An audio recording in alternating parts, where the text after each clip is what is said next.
Hello friends, how are you? Hoping that all of you will be fine.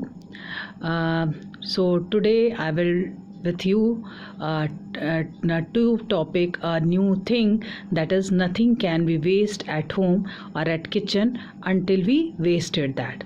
Means in this video I will tell you the way to zero garbage at domestic level.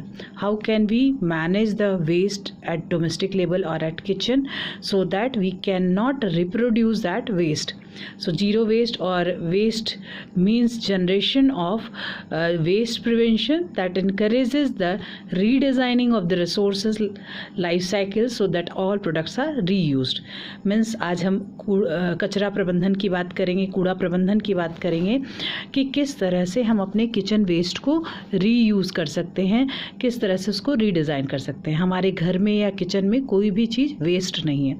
सबसे पहले हम शुरुआत करते हैं kitchen vegetable peels की, fruit peels की, onion skins की और गार्लिक स्किन की. हमारे किचन में निकलने वाला कोई भी सब्जियों का छिलका, प्याज का छिलका या लहसुन का छिलका वेस्ट नहीं हो सकता. इन सब को मिला करके हम कंपोस्ट बना सकते हैं. सबसे पहले ज़रूरत है कि हम एक बकेट किचन में साइड में रख दें और जो भी सब्जियों के छिलके हैं, पीलिंग्स है वेजिटेबल्स की या फ्रूट्स की या अनियन के स्किन्स हैं, इन सब को हम उस बकेट में डालते जाएं और उसको एक अच्छा सा मिक्सी में डाल करके कंपोस्ट बना लें. वो कंपोस्ट हम अपने किचन गार्डन में दे सकते हैं जिससे कि प्लांट्स की ग्रोथ अच्छी होगी. आपको यहाँ पे हम बता दें कि जो प्याज और लहसुन के स्किन्स हैं वो बहुत ही अच्छे सोर्स हैं न्यूट्रिएंट के, प्लांट न्यूट्रिएंट्स के लिए. ये पोटेशियम का सोर्स है, इसमें कैल्शियम, आयरन और मैग्नीज भी मिलता है. सो इन सब्जियों के छिलकों को हम कंपोस्ट के रूप में यूज़ कर सकते हैं. इसके साथ साथ कुछ फलों के छिलके भी होते हैं, जैसे अगर केले का छिलका है तो उसको हम स्किन टाइटनिंग के लिए या स्किन पॉलिशिंग के लिए भी यूज़ कर सकते हैं. पहले हम केले को छील करके खा सकते हैं, केले के छिलके को यूज़ कर सकते हैं स्किन पॉलिशिंग के लिए, और फिर फर्दर जो बचे हुए रिमेनेंट्स हैं केले के, उसको हम मिक्सी में क्रश करके कंपोस्ट के तौर पर प्लांट्स में यूज़ कर सकते हैं. सो इस तरह से किसी भी वेजिटेबल्स पील्स को, इसी तरह से सेम वे में ऑरेंज के छिलके को हम फेस पैक के रूप में यूज़ कर सकते हैं. उसके स्किन को या उसके कवर को, जो ऑरेंज फ्रूट्स का कवर है, उसको ड्राई कर लें, उसको मिक्सी में पीस लें. उसके साथ कुछ और चीज़ें हैं जिसको मिलाएंगे तो वो हमारा बहुत अच्छा स्किन फेस वॉश की तरह वर्क करेगा. उस ऑरेंज में अगर हम चाहें तो थोड़ा सा हनी मिक्स कर दें, कुछ टर्मरिक पाउडर डाल दें और थोड़ा सा अगर हो सके तो हम उसमें बादाम डाल दें. तो आलमंड एक स्किन के लिए बहुत ही अच्छा ट्रीटमेंट है. इन सब को मिक्स करके हम फेस पैक बना लें या ड्राई पैक बना करके हम इसको रख सकते हैं कंटेनर में और इसको फेस पैक की तरह यूज़ कर सकते हैं.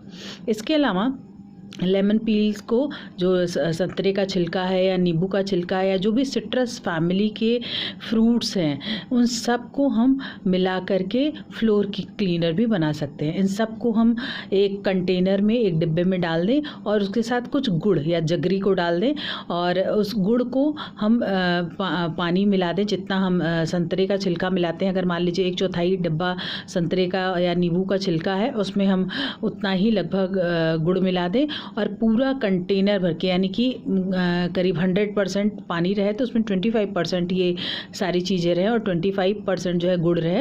इनको मिला करके एक मिश्रण तैयार कर ले और उसको भी हम कंपोस्ट के तौर पे यूज़ कर सकते हैं. इसमें हम सॉल्ट डाल करके फ्लोर क्लीनर की तरह भी यूज़ कर सकते हैं, डिसइंफेक्टेंट की तरह भी यूज़ कर सकते हैं. सो फ्रेंड्स, विश्वास मानिए ये डिसइंफेक्टेंट हमारे बहुत ही काम का है. अभी कोविड-19 का जो ये सिनेरियो चल रहा है जिसमें ज़्यादा से ज़्यादा सैनिटाइज़र यूज़ करने की बात हो रही है, ज़्यादा से ज़्यादा डिसइंफेक्टेंट यूज़ करने की बात हो रही है, उसमें ये हमारा जो नेचुरल डिसइंफेक्टेंट है, अगर हम इसमें कुछ नीम की पत्तियों को भी मिला करके इसके साथ रख दें तो बहुत ही अच्छा हमारा फ्लोर क्लीनर तैयार होगा और इससे हमारे टाइल्स पे या फ्लोर पे एक अलग तरह की शाइनिंग भी आ जाएगी. सो ये एक दो चीज़ें हैं जिनको कि हम यूज़ कर सकते हैं. तीसरी चीज़ आती है जो हमारे फिल्टर फ़िल्टर से वेस्ट वाटर निकलता है, फ़िल्टर वाटर निकलता है। उस फ़िल्टर वाटर को हम किसी कंटेनर में उसके पाइप के आउटलेट को डाल दें और उस वाटर को कलेक्ट करें।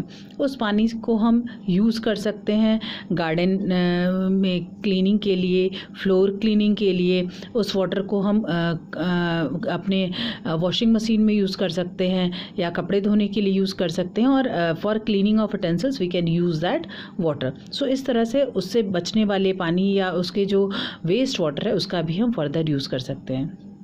फिर सुबह सुबह की जब बात होती है तो चाय की बात ना हो, ऐसा नहीं हो सकता है।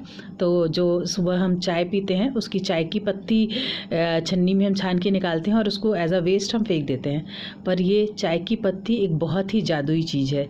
इस चाय की पत्ती को अगर हम धुल करके अच्छे से 2-3 वाटर से वॉश करके रखें और इसको ड्राई कर लें तो ये बहुत ही अच्छा फर्टिलाइज़र की तरह वर्क करता है। उन स्पेशली जो गुलाब के पौधे हैं, गुड़हल के पौधे हैं जिसमें फ्लावरिंग की ज़रूरत होती है, उसमें ये बहुत ही अच्छा खाद के रूप में काम करता है। इसके अलावा बालों में कंडीशनिंग के लिए ये चाय की पत्ती काम आती है। इस चाय की पत्ती को, उबली हुई चाय की पत्ती को हम वॉश करके लोहे की कढ़ाई में रख दें। इसमें थोड़ा सा मेहंदी या हिना जिसको बोलते हैं, अगर पत्ती वाली मिल जाए तो बहुत अच्छी है, नहीं तो पाउडर वाली के हिना, कुछ आंवला पाउडर, मेथी के दाने और कलौंजी यानी कि जिसको हम अजवाइन मंगरैल कहते हैं, कलौंजी कहते हैं, उसको हम यूज़ करके बॉयल कर लें और इसको बालों में लगाएं। इससे बाल हमेशा हमारे काले रहेंगे और हमको आर्टिफिशियल कंडीशनर की ज़रूरत नहीं पड़ेगी। तो देखा चाय की पत्ती के जादुई असर। तो चाय का पत्ती पूरी तरह से यूज़ हो गया। किचन में जो भी वेस्ट चाय का पत्ती बचा उसका कोई भी पार्ट वेस्ट नहीं हुआ। फिर नेक्स्ट चीज़ जो आती है वो आती है हमारी आपके जो बचे हुए आलू हैं, कटे हुए आलू हैं, कटे हुए गाजर हैं, सलाद के बाद जो हम उनका टिप पोर्शन काट देते हैं, या जब भी हम सलाद खाते हैं तो खीरे का ऊपर नीचे का पोर्शन काट देते हैं, भिंडी के ऊपर नीचे के पोर्शन को काट देते हैं, लौकी के काट देते हैं। तो इस तरह के जो पोटैटो हैं या कैरोट हैं, इन सब के पीसेस में जो स्टेम कटिंग्स हैं, प्लांट्स के लिए जो स्टेम कटिंग लगते हैं उसको हम इम्प्लांट करके ट्रांसफ़र कर सकते हैं। यानी कि जैसे अगर आलू का बचा हुआ पार्ट है जो हम सब्जियों में काट रहे हैं और किनारे से बच जा रहा है, या गाजर का पीछे वाला पार्ट है जो हार्ड पोर्शन रहता है, उसमें हम गुलाब की कटिंग को इम्प्लांट कर सकते हैं और ये एक बहुत ही अच्छा न्यूट्रिएंट का काम करता है प्लांट के लिए, और इससे जल्दी से जल्दी रूट ग्रोथ हो सकता है। इसके अलावा दोस्तों आजकल ग्रीन टी का बहुत चलन है। जब हम स्पेशली डिप वाली ग्रीन टी अगर पीते हैं तो ये ग्रीन टी भी हमारे सेहत के लिए बहुत ही लाभदायक है। इसके साथ साथ बचा हुआ इसका पाउच भी हमारे लिए बहुत ही लाभदायक है। आपको पता है कि यह एक सनस्क्रीन की तरह वर्क करता है। इस पैकेट को या इस पाउच को हम वॉश करके रख सकते हैं और चेहरे पे अप्लाई कर लें और बाहर जाएं तो हमें सनस्क्रीन लगाने की ज़रूरत नहीं पड़ेगी। ये बहुत ही अच्छा सनस्क्रीन हमारे चेहरे के लिए काम करेगा। इसके अलावा अगर आप एग खाते हैं तो जो बचे हुए एग सेल्स हैं इनको आप मनी प्लांट्स में डाल सकते हैं या और प्लांट्स में डाल सकते हैं। आपको पता है ये बहुत ही अच्छा प्रोटीन का सोर्स है। जितना अच्छा ये हमारी बॉडी के लिए न्यूट्रिएंट प्रोवाइड करता है उतना ही अच्छा ये प्लांट्स के लिए भी है, तो इसको भी हम प्लांट्स के लिए यूज़ कर सकते हैं। सेम वे में एलोवेरा के लीव्स को जब हम काटते हैं तो जो बचे हुए नीचे वाले पोर्शन है उसके अंदर भी हम स्टेम ट्रांसप्लांट कर सकते हैं जिससे कि नया पौधा बन सकता है। और एक बहुत ही बेजोड़ नुस्खा है किचन वेस्ट से, वो है मॉस्किटो रिपेलेंट बनाने का। आपको जानकर आश्चर्य होगा कि अभी मच्छर बहुत हैं। अभी हम मॉस्किटो नेट लगाने की कोशिश करते हैं या मॉस्किटो कॉइल जलाते हैं जिसमें पायरेथ्रिन केमिकल पाया जाता है जो कि हमारी सेहत के लिए बहुत नुकसानदायक है। तो आइए हम आपसे एक सीक्रेट शेयर करते हैं जो कि मैंने खुद आजमाया हुआ है कि आप जो लहसुन के पील्स हैं, गार्लिक पील्स, लहसुन के छिलके को इकट्ठा करके सुखा करके रख लीजिए। इस लहसुन के छिलके में कुछ आप लौंग को कूट के डाल दीजिए। लौंग को कूटिए और उसमें कुछ कपूर मिला करके मिक्स करके रख दीजिए और थोड़ा सा मस्टर्ड ऑयल, सरसों का तेल इसमें बत्ती के साथ डाल दीजिए और इन सब को एक मिट्टी के कंटेनर में जला करके धुआं क्रिएट कर दीजिए। अगर आपके पास ड्राई नीम लीव्स हो, नीम की पत्तियाँ हो, सूखी नीम की पत्तियाँ, आपको पता है कि नीम एक बहुत ही रामबाण औषधि है, तो इनकी सूखी पत्तियों को भी अगर आप इनके साथ जला लेते हैं और बंद कमरे में थोड़ी देर जला के छोड़ दीजिए और उसके बाद से रूम खोल दीजिए तो वो मच्छर पूरी तरह से भाग जाएंगे। मच्छर के साथ साथ और भी जो बैक्टीरिया वायरसेस हैं जो कि हिडन है, हमें दिखाई नहीं दे सकते हैं, उनके लिए भी होपफुली ये बहुत ही अच्छा एक्ट करता है। ये सारे कुछ टिप्स हैं जिससे कि हम किचन वेस्ट को रीयूज़ कर सकते हैं या इन रिसोर्सेज का सही ढंग से यूज़ कर सकते हैं। इसके अलावा पॉलीथीन वेस्ट है, बचे हुए जो हम सामान लाते हैं उसके कंटेनर्स हैं, डिब्बे हैं, इनको भी हम अलग अलग तरीके से यूज़ कर सकते हैं। प्लांट्स के लिए यूज़ कर सकते हैं, उनके सीडलिंग को ट्रांसफ़र कर सकते हैं उसमें, एंड देन उसको बड़े पॉट में ट्रांसफ़र कर सकते हैं। तो इस तरह से हम करीब 80% डोमेस्टिक वेस्ट को रीयूज़ कर सकते हैं। तो ये बहुत ही कॉमन लैंग्वेज में आज हमने आपको बात बताई, सामान्य भाषा में, कि किस तरह से हम अपने किचन वेस्ट का जो है कूड़ा प्रबंधन कर सकते हैं और इसको किस तरह से विभिन्न प्रकार से प्रयोग में ला सकते हैं। तो उम्मीद है कि आपको ये वीडियो पसंद आया होगा।